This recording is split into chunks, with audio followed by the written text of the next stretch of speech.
All right, well, in this video I'd like to well, it's really more of a show and tell. It's not really a review per se, but I was talking to a friend of mine the other day, Al Lundy. Check out Al Outdoors on YouTube, and we were talking about the Hidden Woodsman stuff that we have, and I thought, wow, I've got quite a bit of it, and thought I'd just do a quick show and tell.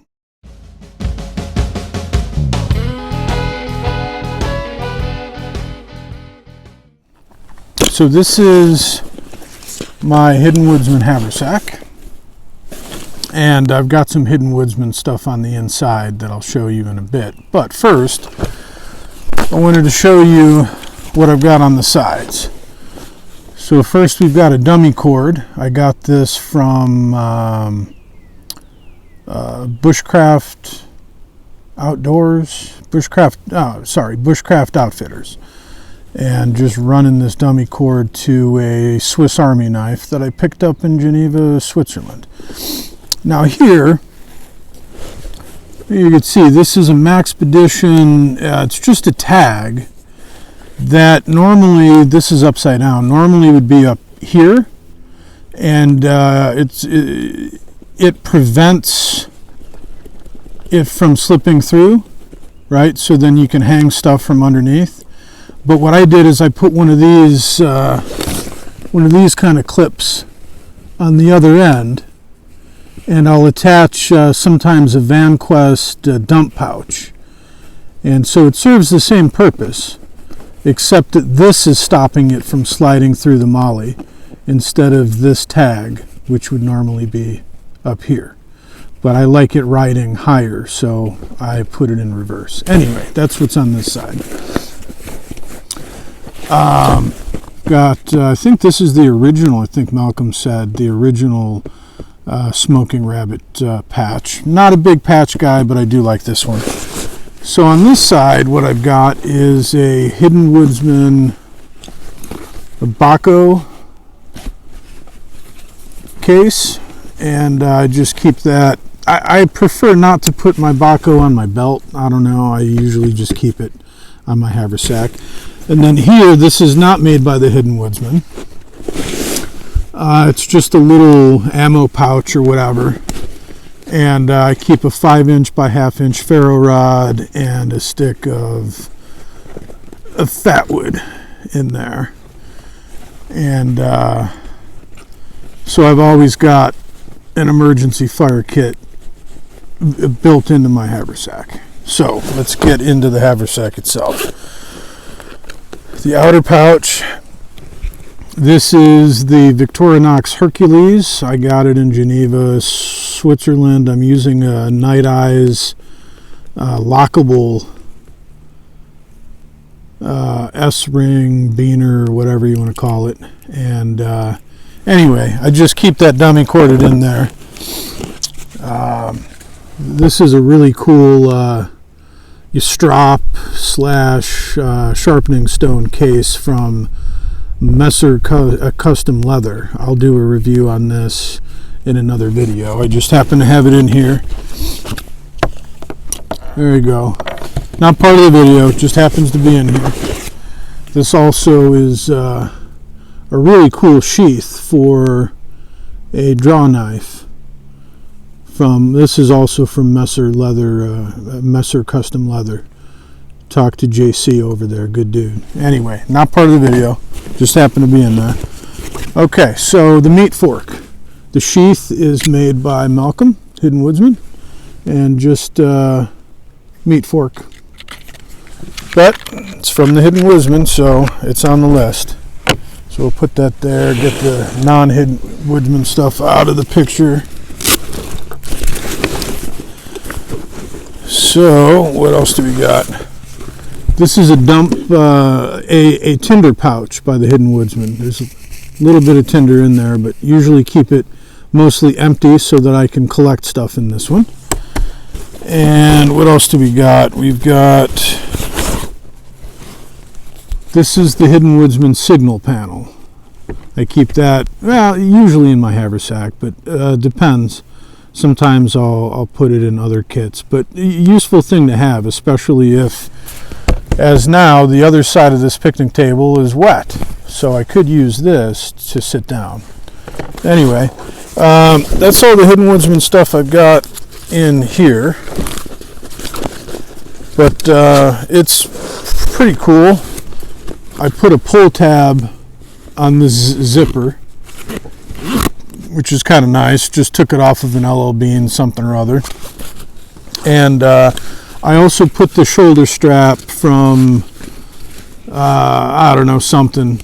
I got it. Just put it in there. Works out pretty good. Anyway, that is the Haversack. Very useful, very versatile. I mean, what I've got in there right now is mostly just the stuff that I needed to bring to make videos today. But anyway, let's get on to some more Hidden Woodsman stuff. Put that off to the side. Got these. Here we go. I don't know if he's ever going to make these again, but this is pretty cool. Got a patch and a zippered pouch on that side. It's got Velcro panel and a zipper on this side. Pretty cool. But what's cooler is what's inside of it. So, let's take a look. All right, this is a Hidden Woodsman belt pouch. There's currently nothing in this one. Here is another Hidden Woodsman belt pouch. They're not exactly the same size. You'll find that with a lot of Malcolm stuff is they're handmade. The sizes are not always identical. A lot of them aren't the same size. What's nice about this particular one is the orange lining, which the other one does not have. It's got a coyote or I don't know, an earth brown type lining. The orange I think is much better. It's a lot easier to see what's inside. And in this one I've got a MEST, M-E-S-T tarp from Bushcraft Outfitters, and I've got stakes in there and everything. So this is an emergency shelter kit that I could just put on my belt, and I've got a 5x7 tarp with stakes and cordage and everything I need for an emergency shelter is right in here. Nice, very nice. So I've got two of those. This is a yellow Possibles pouch. I've got some Possibles type stuff in here at the moment. Little ferro rod, some cordage, piece of fat wood, Craftsman carpenter pencil. Anyway, just some random stuff. But these are really nice. I'm a big fan of these. In fact, you'll see I've got a few more of them. But this one's in that vibrant yellow, which is kind of cool. Easy to see what's inside.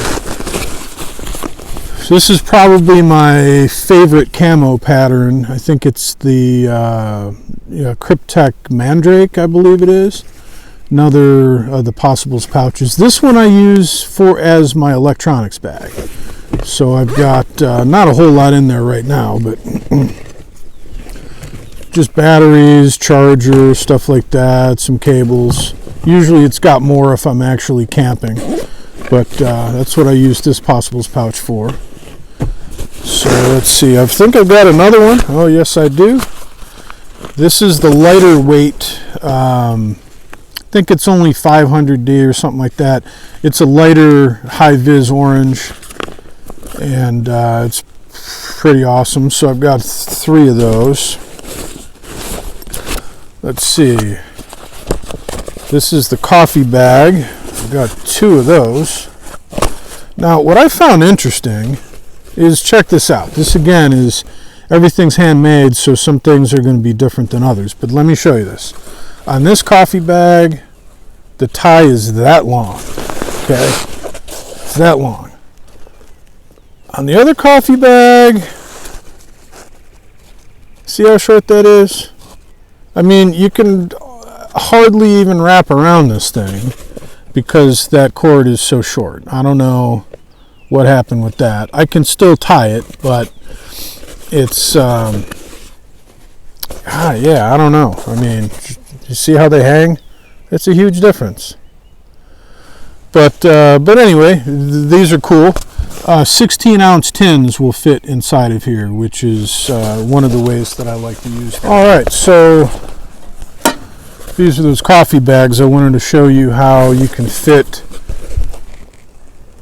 16-ounce tins in there. So just put 1, 2,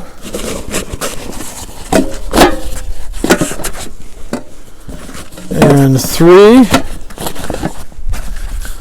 Okay, now there's actually enough room for another one, but I need room to tie this thing. So at this point, having put 3 in there, this all scrunches together, and I can just wrap this around because it has a nice long tie on it, unlike the other one. Sorry, Malcolm, it's true. And then tie that up, and I've got 3 of these tins inside of here. Now 2 of these will fit inside of the haversack perfectly. So let's do the other one. I've got soup mix in that one.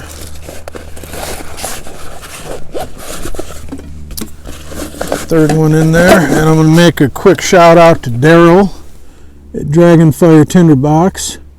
They're no longer in business, but Daryl's a great guy. That'll fit in there. And see what I'm saying? There's not this short tie. There's not. Yeah, I could do it, but it's sure not as easy as the other one was. So tie that, and I guess just make a tiny loop. Really wish there was more on this one, but whatever. There we go. So we got 2 of these.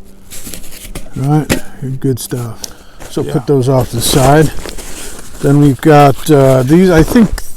I don't know what he calls a lot of these bags. I don't remember. I think these are just fire kit bags. I certainly have a fire kit in this one. And again, not the same size. You can see this one is bigger than this one. Sometimes the zippers go left to right. Sometimes they go right to left. I will say this though, and some of the older ones, I bought a whole lot of these. I gave them away to my nieces and nephews. Some of them at the end, there'd be a little gap at the end of the zipper, but this was years ago. Quality's gotten a lot better with those details. Yeah, this is looking way better than some of the old ones, which were also good. I'm just kind of picking on details. But full winter fire kit in there. Let's see, what else do I got? This, I think he called this the bear bag or something. It's huge. It's got a round bottom, as you can see. It's got a round bottom, and kind of funky where that all comes together. But I've used this as a food bag, as a bear bag. I put pots and pans in here. This thing's huge. It's got a D-ring on the side there that I attached a carabiner to. It's pretty awesome. Huge bag. Here's another tinder pouch. Very cool. Big fan of these. So I've got 2 of those. Another one of those fire kit bags. Here's another fire kit bag that's got Velcro panel on it. Let's see. I'm not sure what he's calling these, but they're pretty cool. It's got tabs on each side and even a D-ring. That's nice. Yeah. And one of my favorite patterns here. That's pretty cool. Check that out. That's awesome. In the back. Awesome. Yeah. My all-time favorite from him. See, there's that rabbit on there. Where's the rabbit? Right there. There's the rabbit. And the back. So that's pretty cool. Then we've got these little guys from him. A loop on top and a little loop tab on the bottom. I mean, come on. That's just awesome. I love me some paisley. So I got one of those. So these are the straps for a bedroll. I've got 2 sets of these. The other one is in use right now. But I brought 1 set. So I got those from Malcolm. And let's see, lastly we've got the survival kit right here, which is pretty awesome. Velcro panel on the back, a little zipper pouch up front, and a whole lot of room for organization in there. Pretty cool. You put stuff underneath here. In these loops, there's actually 2 loops. There's a loop on top of each loop. Right? You see that? Right? And the zipper panel here. Stretchy loop in the middle. A D-ring. This thing's pretty cool. So I think that's it. I mean, I guess that's a lot of Hidden Woodsman stuff. I know there's a lot of people, I'm sure, have a whole lot more than me. I don't have any of his big packs or anything like that. But yeah, and most of it all fits in here, which is really cool too. I don't think he's made these for years. So there you go. That's a whole bunch of Hidden Woodsman stuff. High quality, good guy. And this stuff has all lasted me for years, and I'm such a big fan of organization. You know, I've got so many kits, and each kit I want to have organized, and I want it to be durable stuff that's going to last a long time, so I don't have to buy it again. And that's how I feel about Malcolm. It's made in the United States. That's a big plus, and he's a good guy. You know, so to be able to support a mom and pop business, you know, and it's made in the United States and it's high quality stuff, how can I go wrong? Oh, forgot to mention the hat, didn't I? So there you go. Check out Al Lundy's YouTube channel, Al Outdoors. I'll put a link underneath. And also check out Malcolm at the Hidden Woodsman. I'll put a link to the Hidden Woodsman in my description as well. Hopefully, if you don't know about Malcolm and the Hidden Woodsman products, you'll go check him out. Good guy, great products. And yeah, I wouldn't have bought so much of it if it wasn't good, and I wouldn't have given away so many to my nieces and nephews if it wasn't so good. So I'm a big fan. I'll be a customer in the future, and I'll see you on the flip side.